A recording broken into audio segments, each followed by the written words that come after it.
I wonder if it's going to kick us out today. Hopefully not.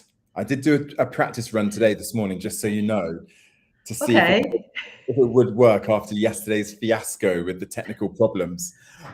But so far, so Anyway, anyway, maybe we actually needed the life and work experience that we acquire through this 24 hours, just to say correct. something that you probably need to hear.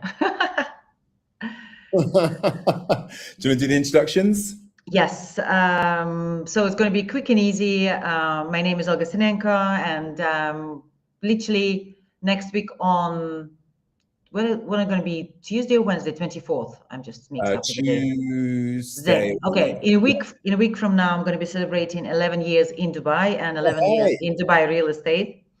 Yeah, and for the past 5 years, I've been mainly transitioning slowly, and now I'm fully into training and helping agents and sales team for the agents to make their first million in Dubai real estate commission only environment, and for the team to start hitting the numbers. So the sales directors and the owners of the company could say like, oh my God, finally it's above the million of total commission this month with just Correct. 5 agents, how we did it.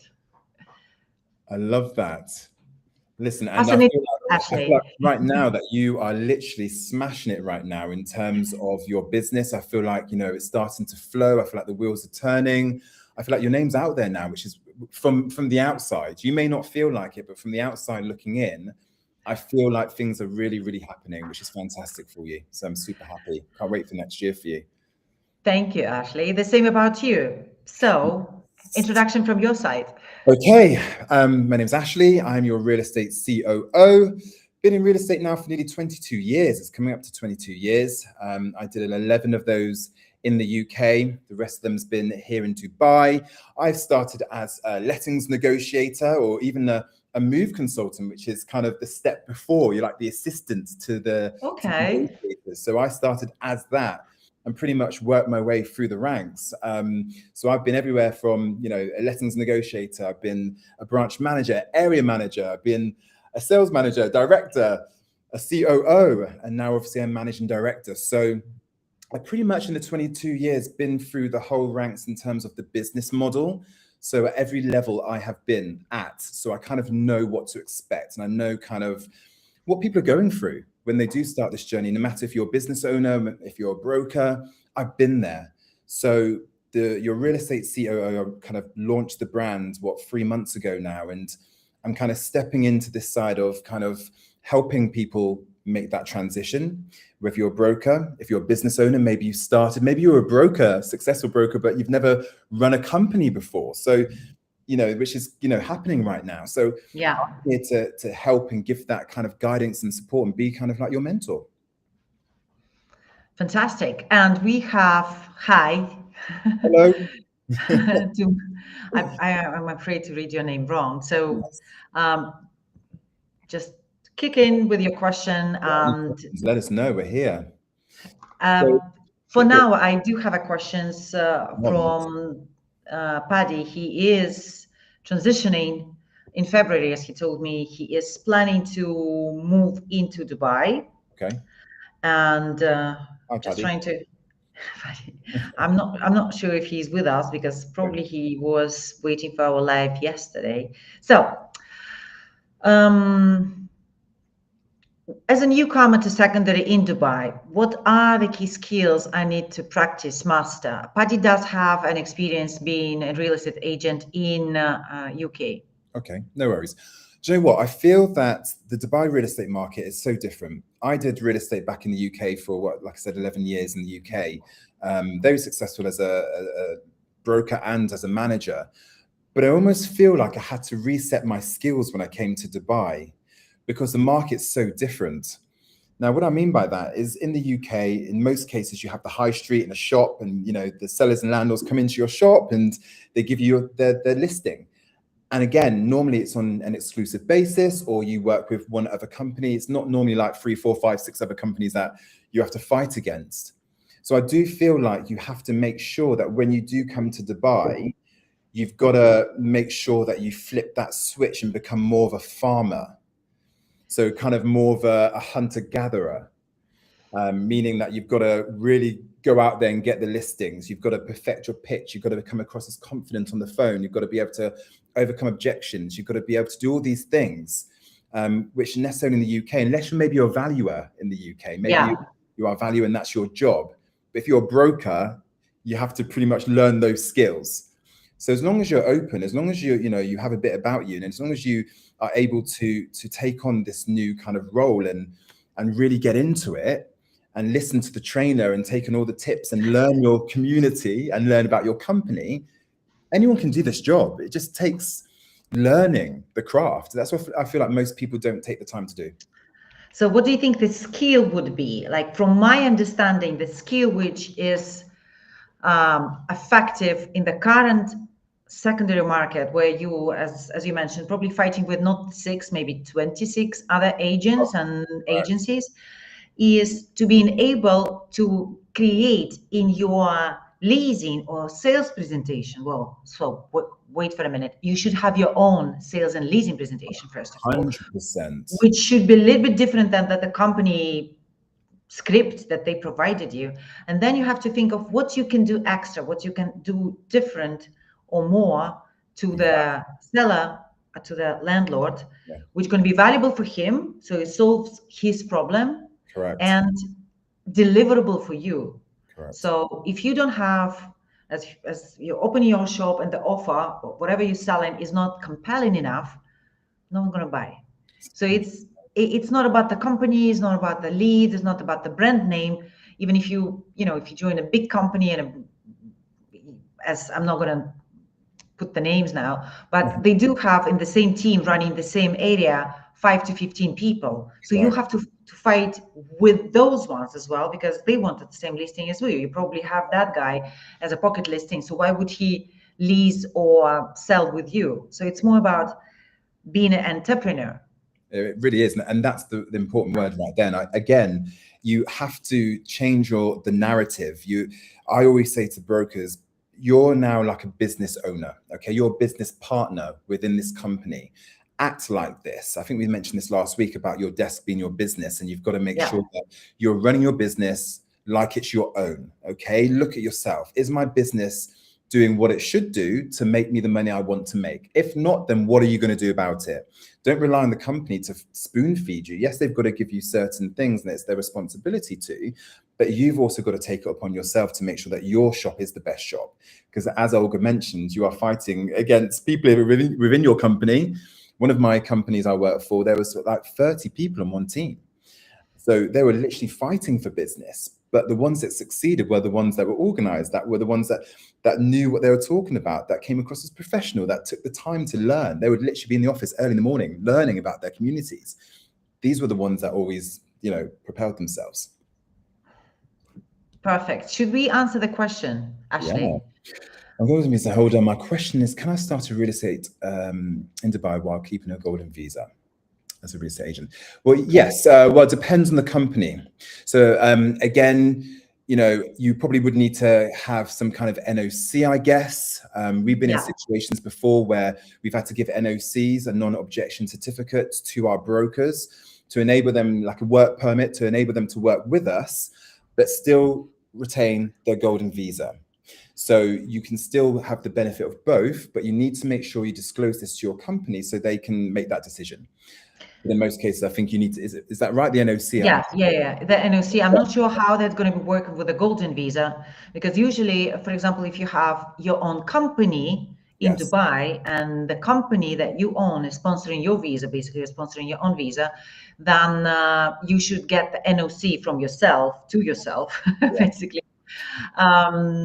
In a golden visa, honestly, sometimes it can be even a benefit. The company does have to spend money for your insurance and visa. So my only question is, what's the reason for you to shift to real estate? Yeah, what are you doing now? What are you looking to do? Yeah, exactly. Give us some context. Tell us more. We're intrigued. because maybe altogether you better stay doing what you're doing. Yes. Because we will give you the honest truth, like we always say. Yeah. Yeah, let us Okay, another question. Well, Paddy, which website or the apps should I be using? Again, actually, it's probably your video that you're going through the apps which are needed for the agent to run the business. It's going to be very beneficial. We're going to add the video that Ashley did 2 weeks ago in the comments to this live. Is there any industry leaders I should be following on YouTube or Instagram other than yourself? I don't know. It's such a painful question to ask. Ashley, of course. Do you know what? There's quite a few that I follow and that I like to follow.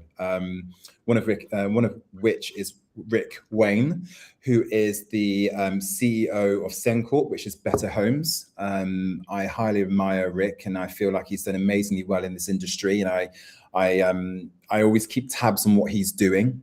He gives some really good market insights, and he also just gives a lot of value. The way that he also just comes across in the market, I admire. So he's one.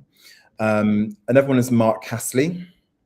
I do admire him a lot in terms of the way that he comes across in the business, the way that he is with his brokers. And again, the insights that he gives some great insights in terms of the market. And he also gives tips and tricks for brokers. So these are two people. Another person that's kind of in the industry, that's not in the industry, is Spencer Lodge. So he's basically an entrepreneur. He has many different businesses, but he also gives some really good advice when it comes to sales, comes to real estate, comes to life, comes to fitness, mental health. So he's definitely one I always watch every day. And he always puts a story every single morning on his Instagram. He will put a story about 5:30 in the morning. I'm in the gym, and he'll always put some kind of motivational story on his Instagram. And it always gets me started. And a couple of days, he didn't put a story. And I was like, where's my story? I had to message him. My story, because I'm in the gym. So these sorts of people I love. Lewis Alsop also as well. You know, these sorts of leaders in the industry, I think are fantastic, and definitely give them a follow.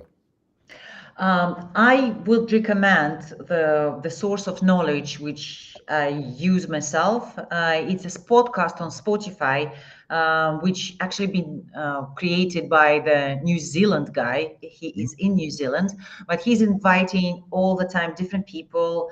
Mario Volpi, whom I admire, with whom I had pleasure to work back in the days in England workers, he's always there. And I think that he has a very good insight and honest opinion about the market. He's not gonna oversell anything. So the name is Dubai Property Podcast.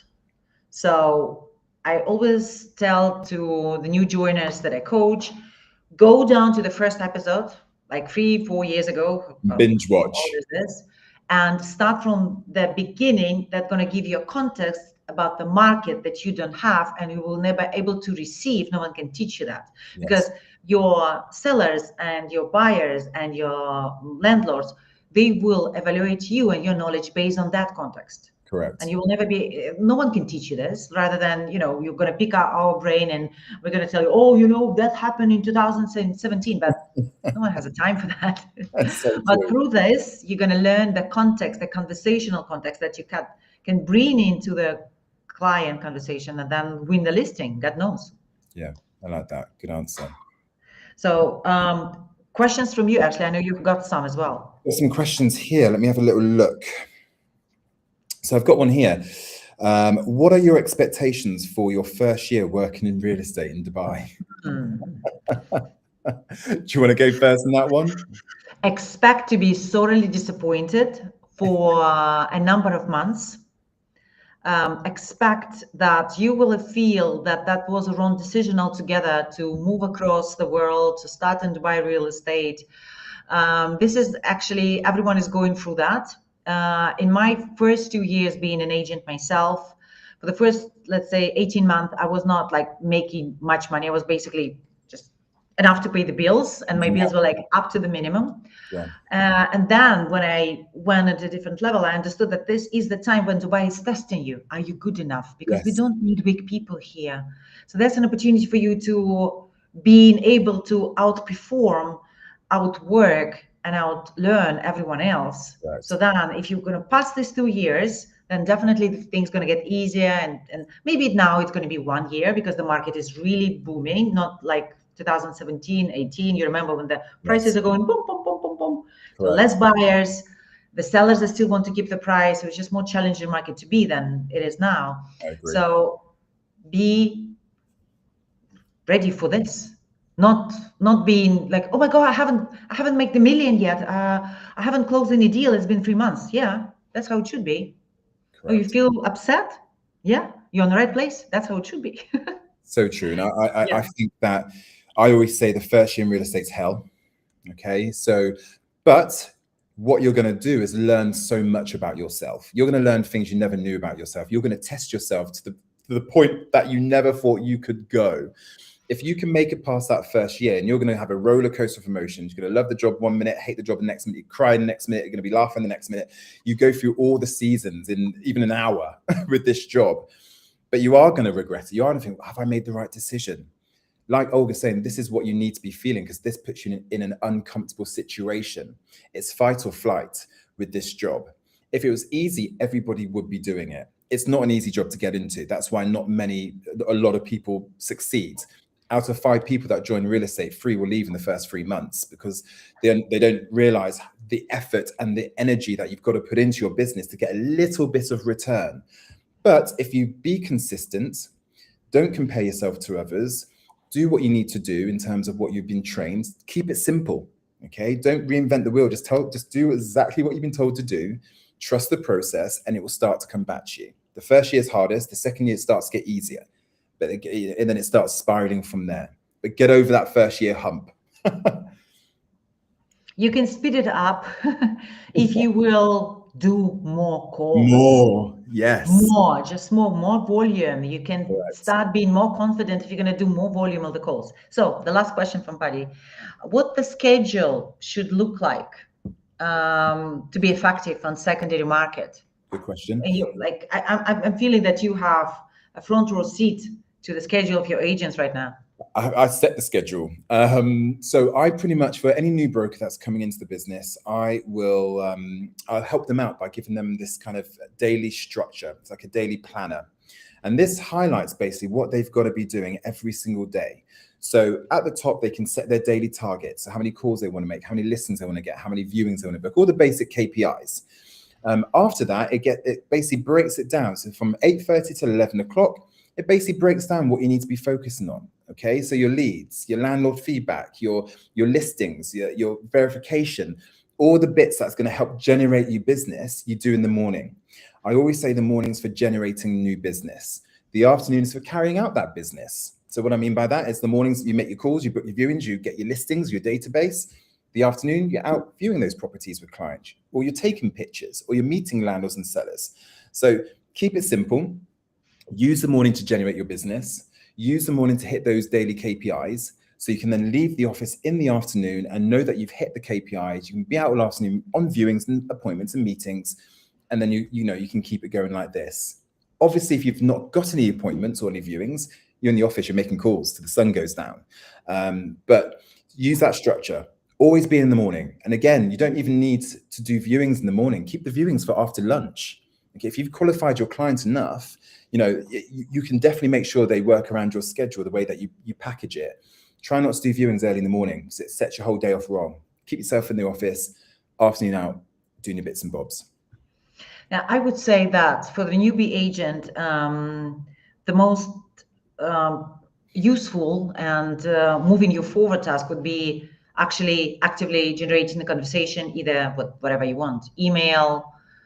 If you're really afraid, it's going to be a WhatsApp till you're going to get blocked, and then you have to block you, and then there's going to be calls. So when I'm talking to a new agent there and I'm asking how many calls you've done, no one ever give me an exact number. They're saying, "Oh, I've been calling for 3 hours." And I was like, "Yeah, but how many dials you've done?" I was like, I don't know, maybe 30, maybe 20. And I was like, "No, you can do 100." I was like, "No, I cannot." So the structure of how you can do 100 is, first of all, you clean out the database that you're going to be attacking the day before.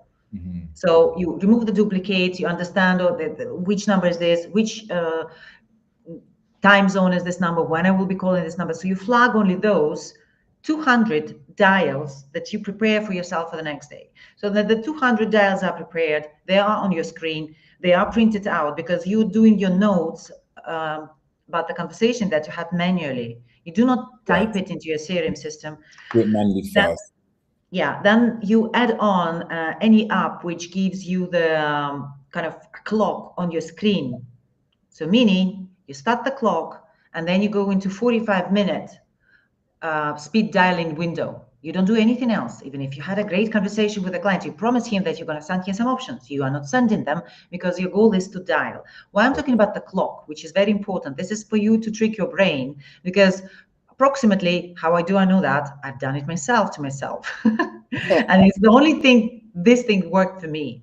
So on a 35/30 minutes, you're going to feel like, oh, Jesus Christ, I need to pee, poo, tea, coffee, I need to answer my phone, and all of that.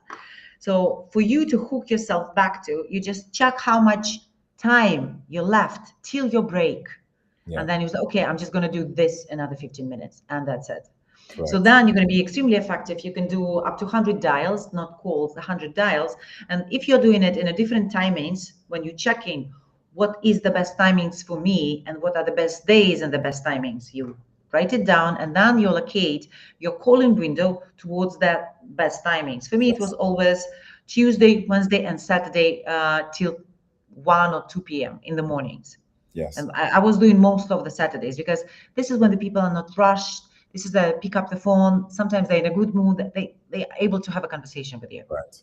So. I do think as well that, again, you mentioned there with the timer, make sure that that's all you do. Like, don't digress. Don't start doing other bits and bobs. Don't get up and go and get a coffee. No, sit at your desk for those 45 minutes, whatever it is, and dial. The phone shouldn't even be going down. It should literally just be by your ear. Because again, I feel like brokers will do everything but the task. To avoid it. Yeah, exactly. Oh, I'm just doing this, but no, make your calls. So yeah, focus for those 45 minutes on the calls. That's a really good way of doing it. And have a start and end time for sure, which is the 45 minutes. Yeah. Do we have any more questions? I do. Where's it gone? So, done that one. Oh, I did. Where's it gone? There's a very good. I've got all jumbled up here. Okay, here it is. So how does the real estate market in Dubai differ from other markets you may have worked in? Did you work in any other markets other than here? Yes, I did work back in my country, in Ukraine. How different it was. Like, that was before 2009, so the market was very different. Yes. But I feel like this is how I explain it all the time to those who used to work in other markets. I'm talking about developed markets, and even in India, it's very different because it's not an international market. That's not freehold exists, so you only deal with Indians. Only Indian passport holder able to purchase the property in India. The same in Pakistan. There is no much of transaction happening with like an apartment. They're more focused on buying land and then using this land for building. If we're going to be talking about UK, US, and Australia, the main difference is that the sellers on those markets are the one who pays commission. Yes. That's why you can get easily hold of the sellers officially. You can have their details because sometimes most of the time they do list that for sale by owner. They don't want to pay commission, so you can get the details, potentially bring the buyer, and then start negotiating, then get listing. Yeah. In Dubai, the buyers pay commission, so that makes whole game completely different. And I don't know, actually, before you answer this, I want to put the question to you. Why the market was, because in RERA, in regulation, it's basically 1% for the seller, 1% for the buyer. Yes. But the market practice is 2% paid by the buyer. Correct. Why that happened like this historically? You know what? I feel, and this is just me thinking, I feel that the people in RERA, obviously they own properties. You know, they're probably investors and they probably buy properties and they're probably thinking about how they can maybe not pay fees. Okay. You know, I'm thinking most probably like, I've got property to sell, so I don't want to pay fees, so let's put it on the buyer. Yeah. I don't know. In my mind, I can just imagine this happening, and they're just trying to think of a way just not to, you know. But I don't know, because we was always taught the one-on-one, but it's just not industry Never norm. happened.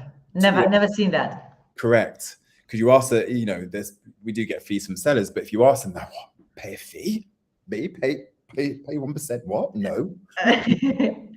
And then, they literally get offended if you ask them for a fee, but yeah, it's not industry norm here. And I do think it was the powers that be, like even like landlords that don't pay fees over here. So I feel like, again, it's probably people at RERA, the land department, and then all these people that own big properties that don't want to pay fees because they're renting everything. In my mind, this is what the story goes like. Potentially. So you've been working in UK. So rather than the fees, what do you think is the biggest difference between the markets? Again, it's the way you do business. In the UK, obviously the market's hundreds of years old. So, there's a lot of red tape, there's a lot of processes. It's a lot slower. There's lawyers that get involved, and that takes sometimes ages to kind of get anything done. But also, as I mentioned before, it's a reactive market, I feel. It's reactive because, the real estate companies in the high street, they're waiting for, in most cases, for the owners to come to them. And normally that happens because you've got a good name above your door. So they come to you, or they've seen your to-let board or your for sale board or sold. So they come to you. So you don't have to go and farm that much. Yes, it still happens, but you get most of it coming to you. And it's kind of repeat business all the time. They're very loyal as well. They use the same agency every single year to manage their properties. Yeah. And it's very much that. Here, it's Wild West. It's an open market. Unless you're an extremely good broker who's been in the market for a long time, you've got relationships with your specific sellers, there's no loyalty here. They're going to go with whoever. So like America, it's very much an open market. But UK, it's very much a closed market, a bit more kind of regimented, I would say. Yeah. And we will put the links to the channels. So you will find them in the comments as soon as this is going to be published. You just go to the comments and you will find the links. Yes. Hello. Right. So I've got another one here. How important is it to network when starting out in Dubai real estate? I just feel that sometimes the new agent, they're using this network terminology as an opportunity to get away in something easy. I don't know. Can you find the sellers from the networking events? Yeah, potentially you can, but they're probably not selling. They're probably dealing with other agents, and probably they're not going to have a property in your area. Mm-hmm. And then majority of the sellers, they do not live in Dubai. Surprise, surprise. So not much networking events in Dubai. I don't see that being helpful. I agree. I think that when it's networking, it's most likely going to be clients that you buyers that you're going to get. In most cases, I mean, I did join a networking club years ago, and I did get some good referrals from there. But there were buyers. So and I did actually close one deal through this. It wasn't a huge deal, but it was still a little deal that I closed. But I feel like with these depending what networking you're doing. If you're really networking or just going on a jolly, but if you do it right, and there are so many networking kind of clubs out there that you can join if you want to take it seriously and be around like-minded people and meet different people from different industries, it could be a good way to get yourself out there. And if you already have your deals generating money to you, but if you are not closing and this is your only one source of leads, you're wasting your time. Then no, 100% not. I think you've got to kind of use your head with it, I think, and pick the right kind of networking event for you at that specific time. If it's just to go and get knowledge, market knowledge and insights, then great. If you're going to try and get clients and sellers and you're brand new, it might not be the best place for you to go because you might not have that experience or skill to deal with the people that are there. So just kind of play it by ear. So anything last before we're going to jump off this live? No, I think we've got into it. That's a nice little quick and easy one, wasn't it? Yeah. I just wanted to kind of bring these topics, which is back in my head for a while. And I had a couple of conversations with you as well and with the other owners of the agencies and, CEOs of their real estate companies, is that we are now probably more than ever in the market where probably 80% of agents, they shouldn't be agents altogether. This is not the job that they made for, and this is not what they actually can do, because again, everyone can run, but not everyone can compete and do a marathon and then Olympic Games. So for someone who is looking from outside in, thinking it's easy money, and he doesn't have real estate experience, he doesn't have a direct sales experience where he had to go and himself generate leads, not the leads being given to you in your CRM system, and then you just, let me give them a call, see if they want to buy. This is order taking. To buy real estate is a game where 99% of the time it's going to be rejection, painful for your ego, and you either going to grow or you're going to feel miserable, and it's going to be a painful death. This industry can make you or break you. And like I said before, you will learn so much about yourself, but it can be the best job on earth if you know how to play the game.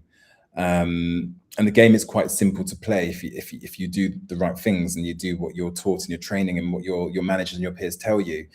Don't digress from that. Most people do fall into this industry by mistake, or it's the easiest point of entry to get them into Dubai, and that's why they do it. They haven't got a love or passion or want to do it. And again, those sorts of people don't normally do too well because they don't put the energy into what they need to do to be successful. If you really want to be in this industry and you want to take it seriously and you want to make life-changing money, then this is the right place for you. But just know that you're going to have to work harder than you've ever worked before, and really get down to it if you want to make this your career in your life. Do you want to answer the last question about the momentum of growth or correction, leveling up the prices? What does come up must come down. It's inevitable. I do feel that there's going to be some kind of correction next year. Don't think at the beginning of next year, but back end of next year, it's probably going to start slowing down a little bit. But we are still in a great market, and we can still there's still great opportunities to be had. But even in a downward market, there's still great opportunities to make money. I've made some of my best years was actually when we had the recession in the UK. I made money then. So as a broker, the best ones will always prevail. Even in a downward market, the best ones will always still perform because they have the right work ethic, they have the right strategy, they have the right knowledge. So you shouldn't really let a market kind of dictate how your success should be, because there's always opportunities out there. You just have to make sure that you're in the right place. And everyone is using this sentiment about the market is going up and down to determine, will I make money or not? Right. Well, the deal is still going to be closing. The project's still going to be delivered. The payment plan is going to become longer, as we've seen that already. The developer is going to start covering the transfer fee cost 4%. They're going to even pay service fee for a couple of first years in your property. However, with where the Dubai as a brand is going, I don't see any slowdown. I don't see any reason to slow down, because the slowdown is happening when we see a competition. Okay, so if not Dubai, then where? Correct. And the answer is like nowhere. Also, like you mentioned before, there's always new incentives that are coming out to boost the market back up again. We've had so many over the last few years to keep the market going, to keep it buoyant, to keep people investing, to keep all these millionaires coming over to invest their money. So yes, there probably will be a correction in terms of the market, in terms of price, whatever, but this is good. This is what we want. It's not going to do anything in terms of, affecting your pocket. Hopefully you'll make more. So I think we just have to live the here and now. I think we've got to make the most out of the opportunities that we have at the minute, but the market's always going to be there, regardless if it's hot or not. So we are giving all the support to Dubai real estate market. And if you feel like you're ready for the challenge, we are welcoming you in 2026. Yeah. Yalla. Yalla, come. It's in a couple of weeks. It's 2026. Can you believe this? I don't know. Too much. Too much. A lot is. I feel like next year is going to be. I don't have a Christmas light still on. I have to go put it in my house. Get your Christmas tree up. Today. I had mine up on the last week of November. Okay, guys, it was a pleasure as usual, and probably we're going to be tuning in next Monday. The next Monday, I Hopefully. think, is the 22nd. So we do one before Christmas. Yes. And then I think the next one after that's going to be the New Year. Oh, no, it's actually still December, right? Is it? No, I don't think so. I don't even know. Let's have a little look. So, yeah, we got the 29th, it will be. Yeah, and then 5th. Yeah, so the next week's the 22nd we'll do. Then the I week don't think we're going to be 29th because I'm going to be in Vietnam. You are. So next week will be our last one of the year. Yeah, we're going to maybe do a couple of the... Correct.